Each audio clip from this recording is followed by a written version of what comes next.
গত বছর মা অসুস্থ থাকায় পায়ে হেঁটে জলপেশে গিয়েছিলেন এবং বাবা মহাদেবের কাছে মানত করেছিলেন মা ভালো হলে দণ্ডি কেটে জলপেশে যাবেন ছেলে। এবারে মা ভালো হয়েছে, তাই গত সোমবার থেকে মাথাভাঙ্গা বড় কাউয়ার দ্বারা এলাকায় যুবক সুব্রত বর্মন তার মায়ের সুস্থতার জন্য বাবা মহাদেবের কাছে মানত রাখতে 60 কিলোমিটার দণ্ডি কেটে জলপেশের উদ্দেশ্যে রওনা দিলেন। মঙ্গলবার মাথাভাঙ্গা ময়নাগুড়ি রাজ্য সড়কে দেখা গেল এই ছবি। 3 বন্ধু মিলে তারা জলপেশের উদ্দেশ্যে রওনা হয়েছেন।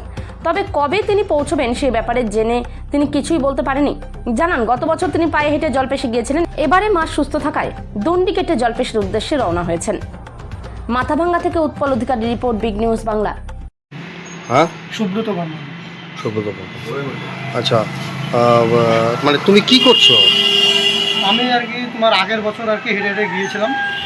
মার শরীর খারাপ ছিল তো, মার জন্য আগের বছর মানত করে আসছিলাম। মা যদি ভালো হয় তাহলে এই বছর আর কি দণ্ডি কেটে যাবো। তো মা ভালো হয়ে গেছে, তাই এবার আর কি দণ্ডি কেটে যাবো। তো বাড়ি কোথায়? আমার বাড়ি বরকম। সেখান থেকে দণ্ডি কেটে যাচ্ছ? হ্যাঁ, একদম বাড়ি থেকে একদম।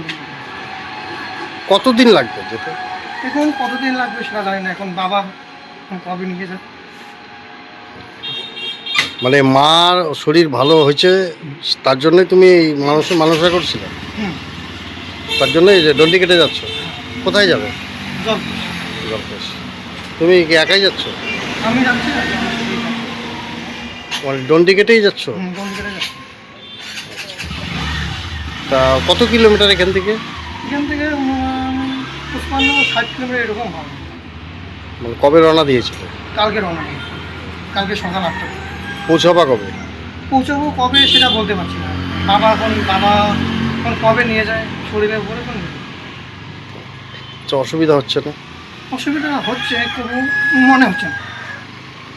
সহজে অনেক লোকের ভালোবাসা, অনেক কিছু হেল্প করতেছে। তোমার নাম কি? আমার নাম সুব্রত সুব্রত বর্মন। সুব্রত বর্মন। তোমার বাড়ি বড় কথা? বর্মন।